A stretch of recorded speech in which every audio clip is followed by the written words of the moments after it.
Hello everyone, welcome to our webinar. My name is Bradley Birch, I'm the sales manager. I'm joined by Suleiman, our solution architect, and also Sally, our product owner. Today the meeting is going to be about Germany e-invoicing, but before I do this, I'll do a quick introduction to Malasoft. So we were established in 2013. We're an SAP Silver partner, we're Peppol service provider. We're also ISO certified from a security perspective, and obviously a lot of the times we do S4HANA projects across the globe, but a main topic for us is e-compliance. So namely e-invoice, so we'll discuss e-invoice, but from a solution perspective, we offer e-invoice solutions across Europe, North Africa, Central Asia. So our solution's compatible with other countries. And realistically, from a German perspective, the main dates everyone needs to keep in mind is starting in January 2025. All the companies must receive an electronic invoice, or must be able to receive an electronic invoice. So this is the big talking topic of customers, of what they should do, whether they should implement a solution. So I'll hand it over to Suleiman. Yeah, the main topic I would say is erechnung and Zugpferd. Yeah. And these are the two different formats in Germany. So yeah, what are the differences between Zugpferd and erechnung? To be honest, like it was disappointing for us because, as you know, like E-Rechnung, Zugpferd, like there are different types of invoicing files, which are legal in Germany, and Zugpferd is also in French, and they are developing together, both countries. And E-Rechnung is actually UBL, Universal Business Language, but in Germany, ADI is also accepted electronic document format by government. Yeah, and this is also an important topic. Even in 2025, you can still send paper invoices or unstructured formats. Yes, unstructured format, PDF or paper invoices. And what is government, which files government accept as electronic invoices right now? Zugpferd, E-Rechnung, and ADI files. And also E-Rechnung as an email, not from Peppol platform. Now we need to explain what is Peppol, right? So Peppol is going to be mandatory in Belgium, for example, but in Germany they haven't said an electronic invoice or erechnung needs to be sent through Peppol. So at the moment, the legislation in Germany is not really that clear, I would say. But Peppol is probably the future. You know, Belgium's mandatory to use Peppol for electronic invoicing, and I think other European countries will also head to this direction. And to put it simply, Peppol is a framework, and this framework is in the cloud, and basically it allows vendors or customers to electronically exchange documents, and this helps with cross-border. So, for example, Germany can invoice country in Belgium. So it's like a global network, so it makes things simpler. Not just for invoicing, also like for delivery or the delivery, this kind of document. There are some standard document types, UBL, Universal Business Language, that the companies exchange the document through the Peppol network. Peppol network is really technically like DNS, and whenever one customer or one entity wants to register Peppol network, Peppol directory, they are registering their ID with under government rules. The Peppol directory with one standard, and this standard is regulated by the governments and countries. And then actually, whenever I try to send one document, change the documents, and the system asks Peppol directory, where is this customer or the system and my partner is located, on which Peppol service provider, and we call this four corner model. And And did we touch on Zugford? What is a Zugford? Zugford, as I mentioned, actually, it's like the file format are. It's PDF, basically. Yeah, PDF is like they call hybrid and hybrid invoice, and the main file is PDF, but in this time there is a XML is embedded in the PDF. Okay. And E-Rechnung in UBL format, we were embedding PDF files. Yeah. And now in the PDF, we are embedding the XML, and it's standardized by German and French governments. Yeah. And then obviously the question is obviously we offer e-invoice solutions, and if the invoices are transferred via the cloud or through servers, the question then arises from a security side where our servers are located, right? Yes, and this is another important things in the PayPal network. Like there is no like strict and regarding security, what I can say, there is no strict rules on the PayPal side, but the governments, they put their own rules. For example, if you want to give service in Germany, in Europe, you need to obligate the GDPRs, so that your service should be based on in Europe. Yeah. And our servers are based on Frankfurt. Yeah. And in Germany, and also in Amsterdam. Yeah. So like we obligate, and we are under GDPR regulation. Yeah. Okay. And the ViDA initiative, it got postponed. The decision's in 2030, and go live in 2030. Yeah, and this is to do with basically in the future that the governments are going to want to request that information from the vendors. Yes, as Almelesoft, we are part of ViDA project, and we are one of participants.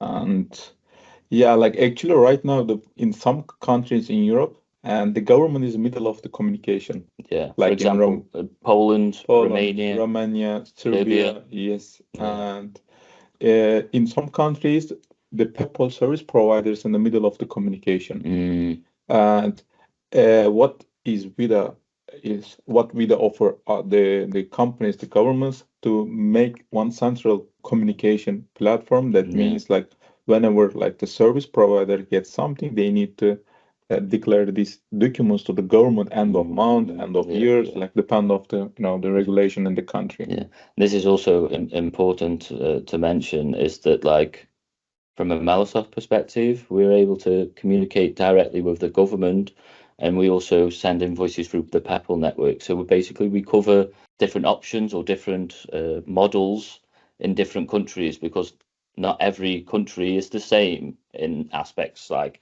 Belgium's mandatory for PayPal. Germany not. But Serbia and Poland, we have to communicate with the government to send. So from a solution perspective at Microsoft, we're able to cover different models. Yeah, exactly. Yeah, in Europe. Yeah. Yeah. Should we go into the Microsoft solution, and we can do some? We can describe what we offer. I think from Microsoft's perspective, in Germany we have an SAP add-on. So the solution has its own namespace.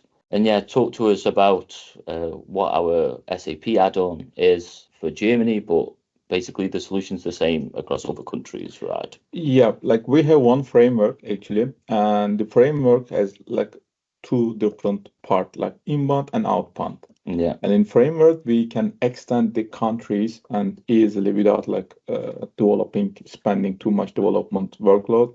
And we have 3 layers in our package in outbound side, and inbound side is like I can say 2. And in 3 layers, what we are doing, we are collecting the data from SAP systems. We have framework that collect the information, and the users, our customers, can map government XML with SAP table and fields.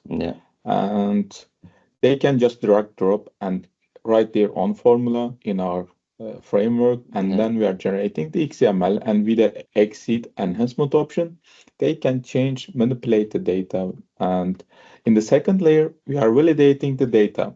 what we are doing depend on the countries. We are making validation inside of the SAP. If something is missing in one field, or like the field is not correct, the country code or the, for example, the code is not correct, we are giving error to the users that they can change and they can fix their master data. And then the data is coming, the documents coming to our outbound cockpit. It can be electronic invoice, it can be software reports, it can be e-invoice. And the third step is, the third layer is communication layer. And in communication layer, as you mentioned, like it can be PayPal platform, it can be like government portal, it can be like integrator in the country, or it can be like a CPI tool, PI tool, Dalbumi, Mulesoft, whatever our customers they prefer for, you know, for integration tool. And this is the third layer, and then the rest of the thing is to ask the status of the document and to check the rest of the process. For inbound, we have different solution, and like what we have more if you compare our competitors. We have PDF also, PDF option, and actually Sally is our product owner, as you mentioned. He's responsible from our portal. What we are doing SAP perspective, and we are getting the information, PDFs, OCR information from portal. And this is like unstructured formats, for example. Yeah, they are actually making structure. They are creating the structure format in our portal with ML AI. And like for e-invoice word, we are calling inbound e-invoice, but our solution provides our customer to upload the PDF or to take the picture of the PDF invoices, paper invoices. And this is important, so important at the moment in Germany. And the reason why is because in Germany it's tiered. You know, with the dates that the government's provided, like in 2025 in January, you must be able to receive an electronic invoice, but you can still send paper. You can still send unstructured formats. And basically we've designed a solution that will combine all of these aspects, that you can scan your paper-based invoices. They're in the portal and they will come in on the inbound cockpit on SAP. This was the idea behind the solution in essence, you know. Yeah, what is different in Germany actually, to be able to receive the invoice through emails. And this is actually for me it's a like big, like I have a concern about how to receive the electronic invoices through the emails, because, and if you look to statistical reports and the cyber attacks numbers in Germany, and it's really huge. And I remember one news from ZDF 2-3 weeks ago. North Korean hackers were attacking, phishing one like German companies in Berlin. That I cannot give, I think, name, company name. And attenders, they can see, they can search on the Google, and they phished one German company. And the funny thing is that they have to write down the mails. You know, like when you saw the invoice on the mail header and you saw the PDF file, and they can embed some scripts on the PDF. And it's like, and this is the problem with the current legislation. And obviously I understand that Zugford is like a common format in Germany, but the more that Germany gets into this electronic invoice stage or digitalization, then comes more risk, right? Because everyone will be sending Zugford, everyone can still send erechnung via email as well. But that's a lot of users clicking. Yes, you know, and it's a risk. I don't want to criticize this, but actually, digitalizing, like, this word is, you know, still there are some barriers, you know, actually still there are some tradition ways, and they don't want to change this tradition. For example, ADI. ADI is really old and, you know, conservative way to transmit some files. But still, it's right now it's valid in Germany, and it will be valid next 2-3 years also. Yeah. But regarding attacks. And after the COVID, Corona, and everything is online right now on the cloud in somewhere. The companies start to put all of the documents, all of the files, the mailing stuff, everything on the cloud, even ERP systems. Whenever you think like these kind of cyber attacks, it's a really big problem right now in German companies. And also, if you think the old style conservative German companies, instead of to spend money on the PayPal network to transmit the files to PayPal network, they need to spend the same budget on the maybe more on the security side. And this also is a main point of why we've created a portal. From a Malisoft perspective, we sort of understand what customers. Well, we understand the risks with phishing and all of these other topics, but sometimes customers or clients don't necessarily know or are aware of the risks. Phishing emails are getting quite good. I've seen a few in my inbox, and they're quite convincing, to be honest. Yeah, like if you are getting if you have some grandpa from African countries, to make you rich, some inheritance, but it's clear that it's phishing. But if you get the mail with a title invoice or invoice, you need to open it. You can't. You can't distinguish it. And from Malisoft side, this is why we've designed a portal. Yeah, actually, Salih is our product owner on the portal side. Maybe he can give some updates on what they are doing in the portal and how they're parsing emails. Yeah, with our portal, we can receive your invoices via your emails. And essentially, our portal can parse your invoices with Mela AI, which is developed us. And you can add your incoming invoices via your emails easily, and we directly parse them, and you don't need to spend more time with your unstructured emails. With this way, you can reduce your workforce you spend. And another topic is security. As more and more information is stored online, and hackers have found different types of cyber attacks to either cause disruption or, in more malicious cases, extort money from companies.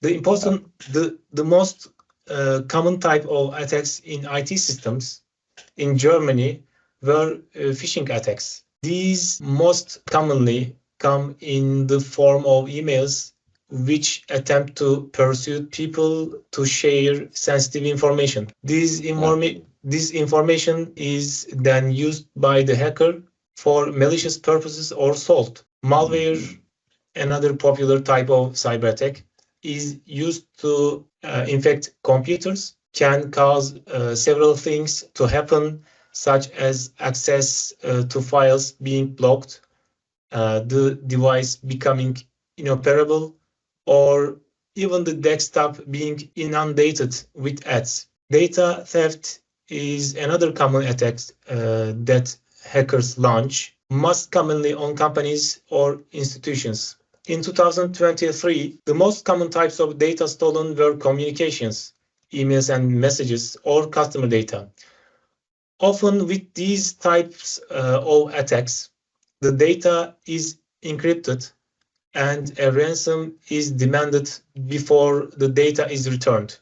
In some cases, such as when hospitals experience the theft and encryption of patient data, the consequences can be fatal. And that's why we focus on more security, and we care GDPR too much. And with our solution, you can prevent these kind of attacks, and you can get your invoices with our portal in secure. And that's why we offer you a better solution than our competitors. Yeah, as I know, also we have payment system, payment gateway solution experience. like Salih and his team is also working on the data encryption. That means like also Microsoft colleagues cannot see our customers' production value. They cannot reach out to data because we are encrypting data, and so that our colleagues also cannot see our customers and their partners' data. Yeah, sometimes our customers ask some questions to us, but we cannot see anything about their information. That's why we cannot answer them. Although we access our databases, we cannot access their data. Yeah, it's very important for us. Yeah. Mostly we are asking them, to send the data or send the XML files. So it's good. It's good then that companies can use the portal, and it sort of minimizes the risk. Microsoft is able to make sure that these emails that are coming are not malicious. Actually, companies don't have to click on the email. We can design a specific email specific to the company, and this email is automatically sends the invoices, erechnung or Zugfeld or whatever PDF invoices to our portal, and we are doing the checks on them. Yeah, exactly. Yeah. But he lighted one thing, like I'm also getting the same phishing, just not emails, also phishing SMS. Maybe you're also getting WhatsApp SMS messages. This is also popular as well, actually. Yeah. Papa, hello, Papa. Das ist meine neue Nummer. It's really, like famous phishing method in Germany. Yeah. And I know some people also, I saw in the news, they are sending money people, they're sending the money this number. Yeah. And okay, so that's like email phishing done. What other capabilities does the Microsoft portal have? Obviously, I know that we've got Mallet AI, but what about from like an OCR perspective? What can customers do? I know that we've developed an app as well, so maybe we could provide some information on that as well to the watchers. Yeah, like with our app, our customers can enter their account, their workspace, and they can take the picture of their paper invoice. Yeah. And also they can upload PDF invoice, and all of these documents will appear in their in-month SAP cockpit with the electronic invoices. This is the differences that we are trying to achieve, all in one solution. One solution for many countries, and not just electronic invoices, also paper invoices. We want to cover the paper invoices. And it gives companies or users the advantage that our all-in-one solution can basically cover all aspects. If they're scanning paper-based invoices, you can then take action on them invoices in the SAP, and that's the whole point. We want to get away from the paper. Hopefully, it's not easy in Germany. That's the aim, but in the next few years, then we're heading in that direction, I would say. Exactly. And I can give sample from Turkey. Actually, in Turkey, as other Microsoft or other entity, they don't get any paper invoice. Everything is coming through portal as electronic invoice, and we are sending all of the invoices as electronic also. So all of the invoices appears on our portal. So you can put it down that like the Microsoft portal and Mallet AI is in the cloud. It's a SaaS platform, but it's integrated with our SAP add-on as well. So we have two variations, really. You can use the portal if you don't use SAP or you're a small company, but in combination, the SAP add-on and the portal is giving customers the ability to get all of the invoices within SAP in a secure way. Yeah, but like even if you don't have our customers, they don't have SAP, they can use also our portal solution with API.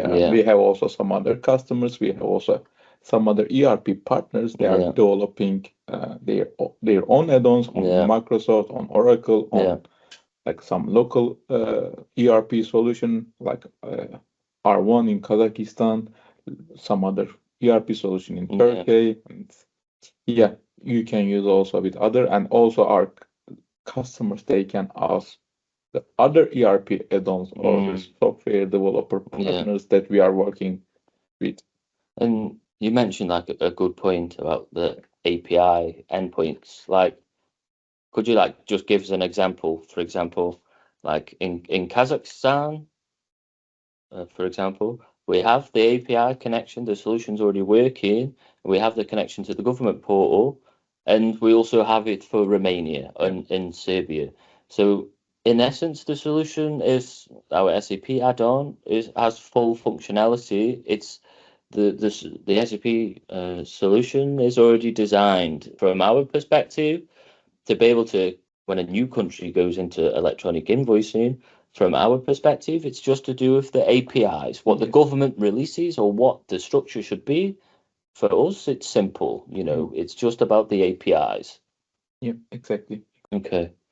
And with our framework, it's really easy. Like what we are doing, we are preparing the government XML in SAP and structure, and then we are generating our framework fields that should be maintained by the users. And we are preparing one sample framework document, and customers can download and upload the standard one. Standard means that is designed by Microsoft.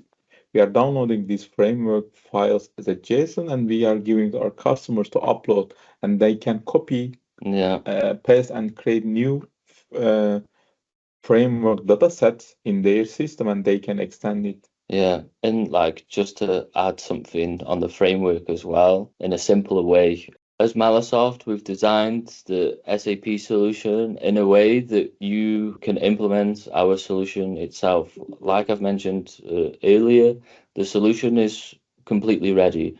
The only difference in the solution is the government side. What is different on that side?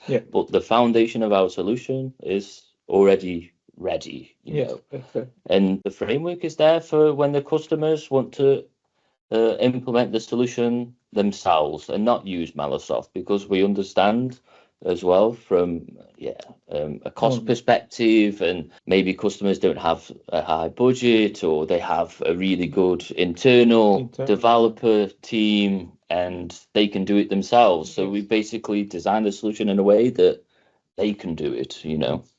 This is our aim. Yeah.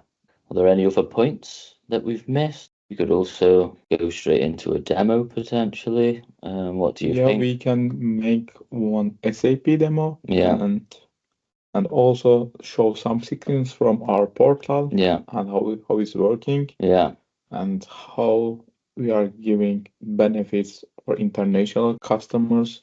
This is global customers. This is actually also another good point. Like a lot of the time, people that use our e-invoice solution or customers, they're normally global entities, and most of the time, I don't want to sound too confident, but most of the time they like the solution. So normally it's Serbia, then it's Poland, then it's Finland, then it's Romania, then it's constantly expanding. So it would be good also to show the demo, and then we can show the cockpit, and we can show the drop down menu, and how they would use it. Yes. Yeah. And now we'll look at some questions.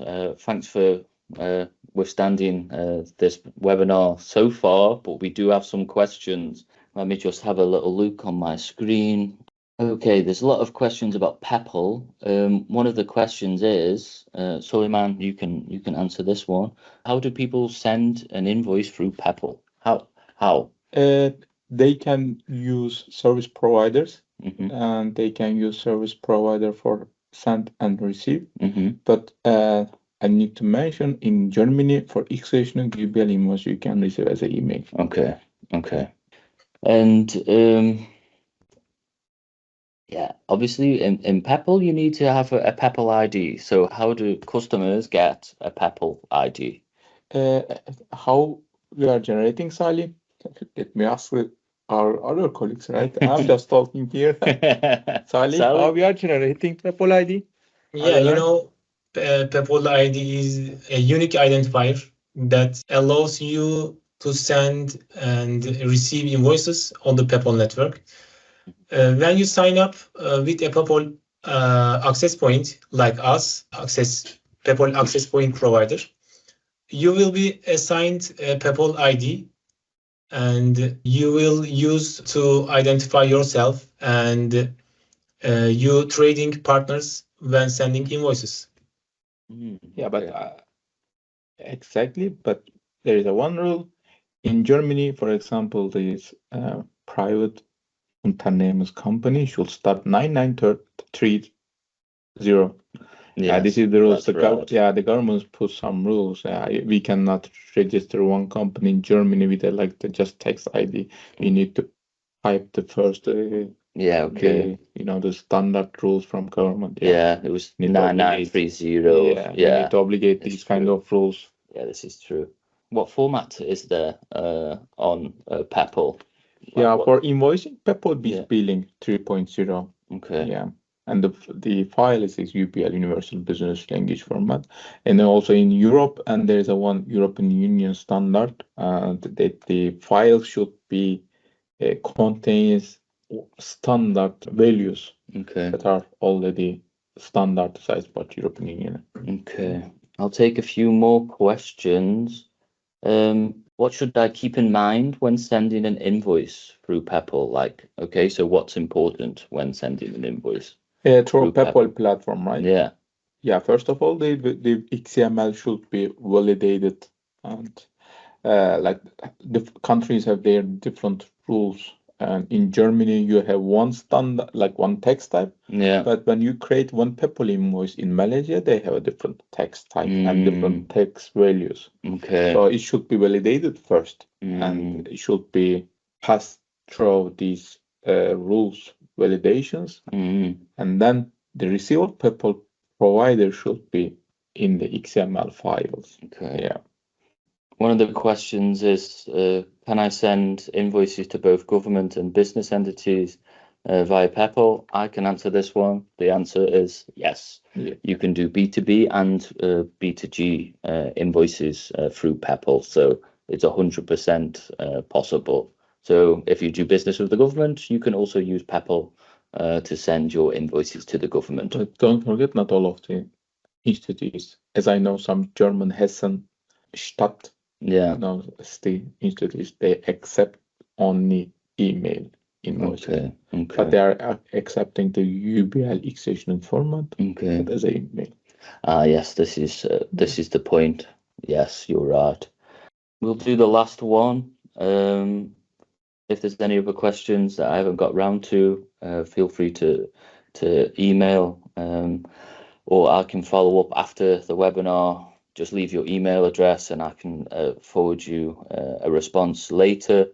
The last question is, are there any compliance requirements I need to be aware of for PayPal invoices? Yes, that will be included in your invoices, and the text, all of the required the information. Yeah. And as I mentioned, European Unions, they have their own file format, EN159. I don't remember exactly, it's but yeah. EN13691. Yeah, something like this. Yeah. And yeah, it should be fit these requirements. Yeah. And yeah. Okay. Thank you all for participating in the webinar.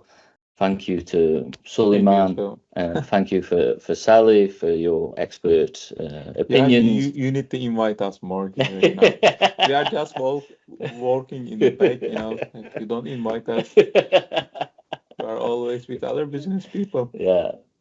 You're on the back end. This is the first time you've been brought to the light. Yeah, you are calling us the camera.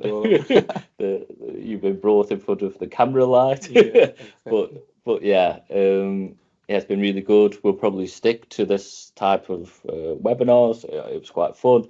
But yeah, thanks a lot for listening. I'll follow up with the questions that I haven't got round to via email, and feel free to email us at info@malasoft.com. And yeah, we can answer any questions. And yeah, thank you for your time. Enjoy the rest of your day and enjoy your weekend. Thank you. Noel time. You don't mention anything about Noel.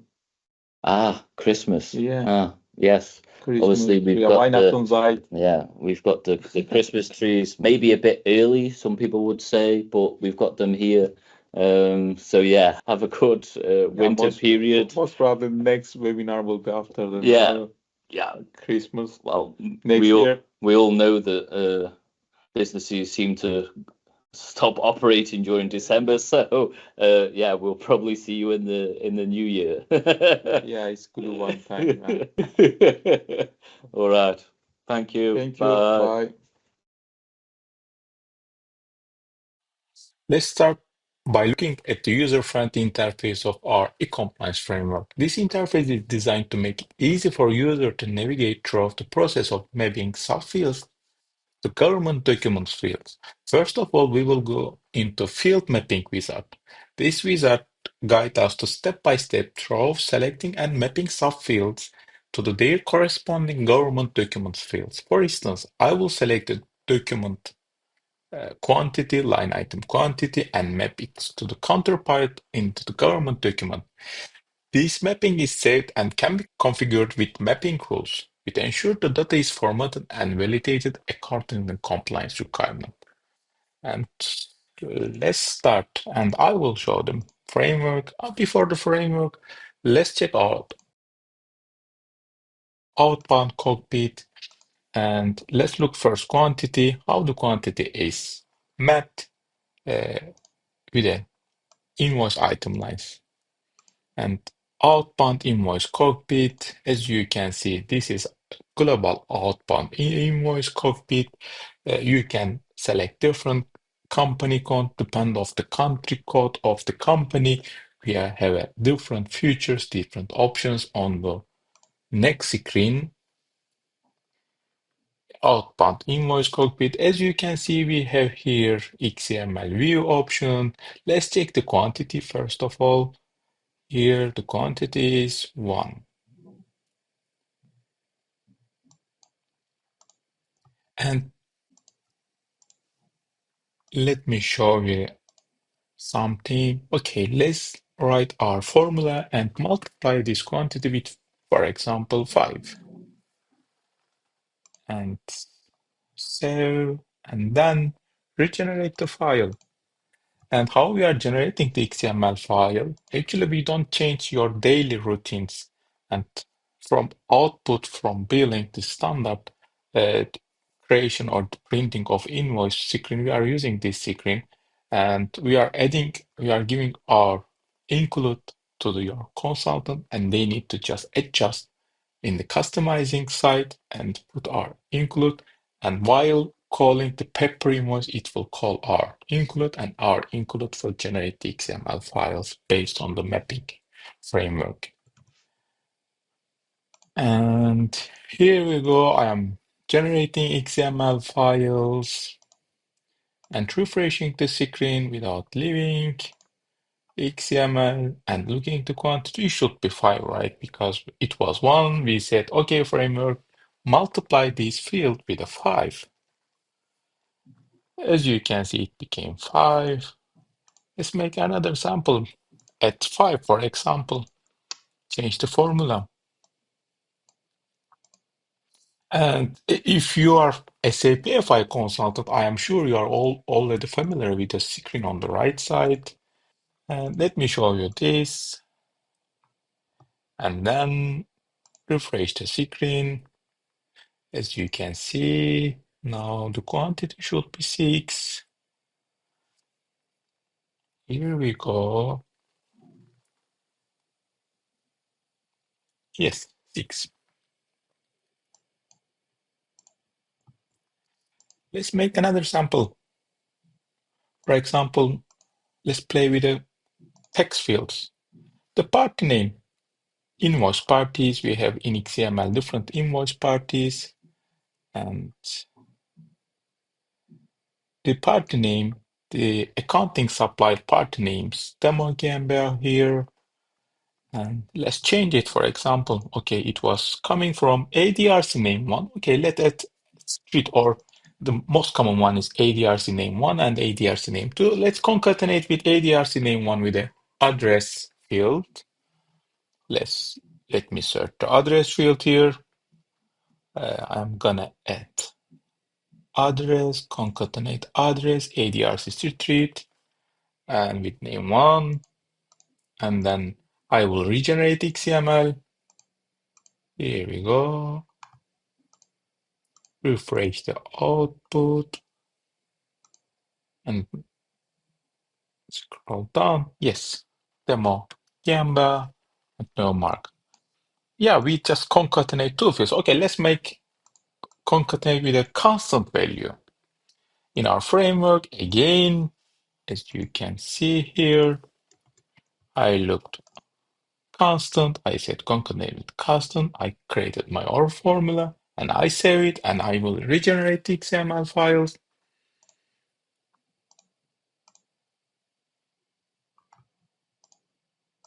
Refreshing screen.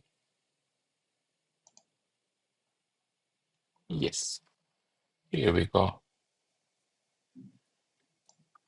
Demo Gamba came from address, name one field, ADRC table, name one field, and Germany is a constant.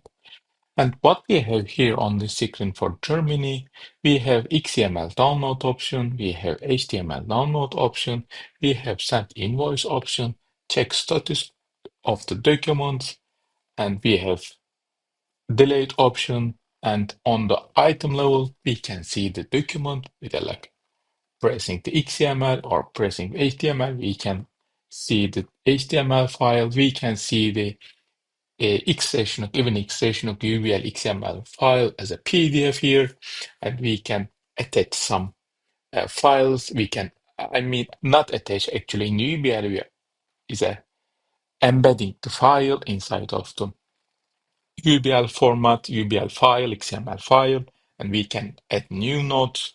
And we have two history buttons, and one of them is for audit purpose. The other one is for technical purpose. And let's send one. Let's show each HTML, and as you can see, we are creating and generating HTML inside of the SAP. You have a chance to change this view. You can use XSLT tool to manage this screen, this layout. You can add your own logo, company logo, and you can change this view. You can design from scratch.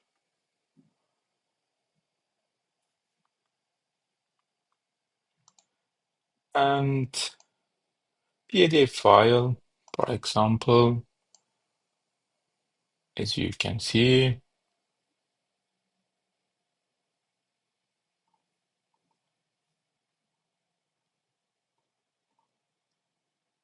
yeah, nice view. Actually, is from Germany, because it GitHub and the layout, I mean.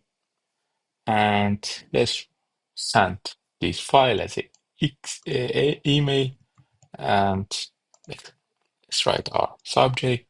In this email sending framework, you have a chance to create your own body. You can save it as a template. You can totally create HTML view of mail, body of email, and you can see the file is automatically attached. Also, you can attach some other files. And here we go. I am attaching one PDF while sending this XML. I'm sending the PDF file to my colleagues or partners. I can attach PDF. I can attach Excel file. If we go to PDF that I showed you, downloaded it, and now I am attaching it and the receiver, and you can send SAP user, you can send external, I mean external means emails, and here we go, we send it. I can send the document to the government. Here actually our portal, PayPal portal, Microsoft portal, and in Germany we named this erechnung portal.de. As you can see here, PDF file and XML file. You can follow the status, but as a SAP end users SAP company. You don't need to use this portal, and SAP communicate through the APIs, and you can develop or extend our enhancement layer with CPI. You can put CPI, Beanstalk, MuleSoft, whatever you want. Yeah, that's all actually. Thank you.